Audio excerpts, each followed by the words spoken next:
The origin of Ben Drowned.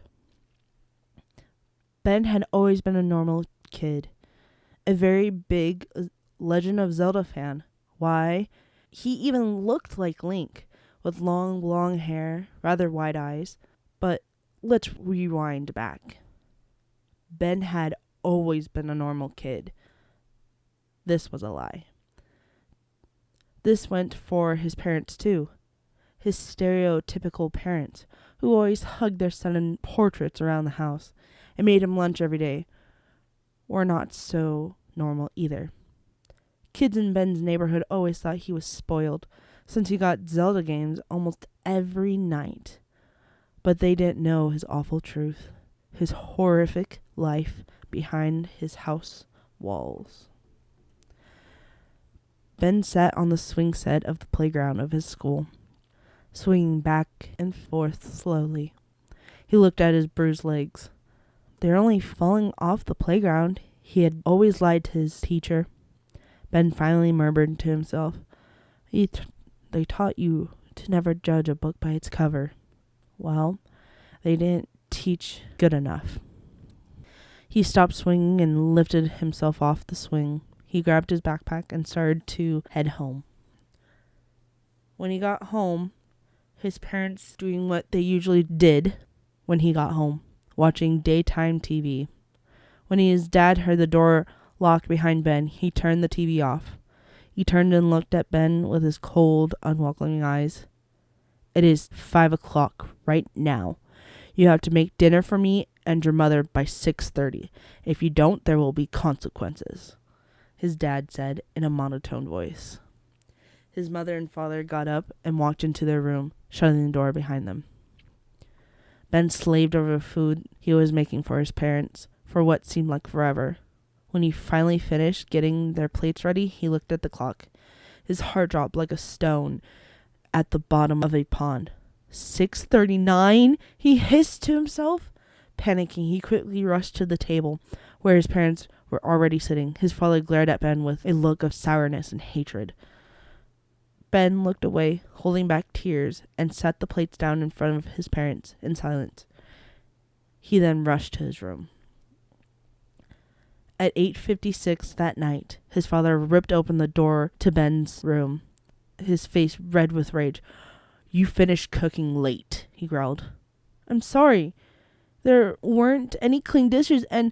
Ben attempted to finish his sentence, but his dad grabbed Ben by his hair and slammed him against the wall. 10 minutes! He shouted in Ben's face. Ben was now crying. "I'm sorry," he croaked through quiet sobs. It was too late for that. His dad had thrown him onto the ground and began kicking him. "Worthless!" he shouted. "Lazy!" Ben huddled into a ball on the floor of his bedroom, unable to defend himself. His father shouted and shouted at Ben for what seemed like an eternity, and he couldn't make out the words he was saying. Finally, his father stopped kicking him. His angry expression faded to neutral, and he walked out of his room. Ben's world faded to darkness. Ben woke up the next morning, laying on the floor of his bedroom. He was wearing the old blood-stained clothes he had worn the night before. He slowly got up and limped to the kitchen. Luckily, his father had already gone to work, and his mother was out running errands. He turned and looked at the dining table. It had a game with a note taped to it. He walked over to it and saw the game labeled Major's Mask. The note read a simple phrase, "Don't tell." His eyes lit up from a sad, broken look to a happy, excited look. Major's Mask? He gasped. "This game is brand new. It came out 3 days ago." Eagerly ran over to his game system and plopped in the game. His eyes widened as the main menu popped up. He had made a file named Ben. He then smiled to himself and said, "I'm sure glad it's Saturday." He played all afternoon until his mother got home. She ignored his presence and walked into her bedroom. Finally, his dad got home. It was 7:34 p.m. "You have until 6:30. There will be consequences," he grumbled. Ben sadly turned off the game and made the food. When he was finished, his eyes reluctantly turned to glance at the clock. To his surprise, it was only 6:03. "Mommy, Daddy, food is ready," he called to his parents. His father emerged from his room with a somewhat satisfied face. His parents ate their food, and Ben staggered into his room proudly. A few days had passed, and his parents were having a party.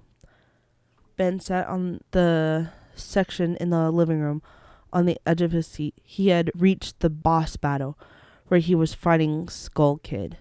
"Ben, come out to the backyard and introduce yourself," his dad shouted from the backyard. Ben rolled his eyes and paused the game. He toddled out to the backyard. It was at least 11 p.m., way past his bedtime. All the adults were drunk, including his parents. "And this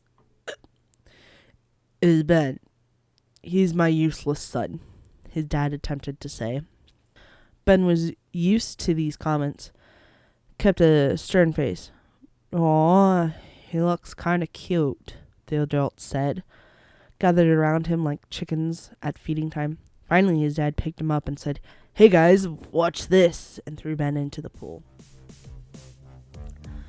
After Ben had plunged into the icy cold water, panic set in. He remembered that he had never learned how to swim. He splashed and gargled for help, only to receive none. He cried and screamed, kicked and flailed his arms around. Nothing helped. Accepting his horrid fate, he let himself sink to the bottom of the pool. His world was swirling around him, and he eventually floated to the top again, lifeless. The last words he had heard in his head were, "You've met a horrible fate, haven't you?" Years had passed, and the couple have already been charged for child abuse and were arrested. Ben's death was all over the news, but this news was now long forgotten. But only one person remembered was an old man. He slowly hobbled over to Ben's old house, which was abandoned. Arriving at the house, he looked for a key to let him in. To his satisfaction, he found a dusty key sitting under the dusty mat. He unlocked the door with a loud creak and let himself in. Looking around, he saw the old game system. He looked over at it and took the game that is currently in its out. It had been collecting dust over the years. He crackled with delight.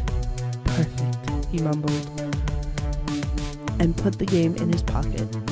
He then walked out of the house, locking the door. And that was the origin of Ben Brown.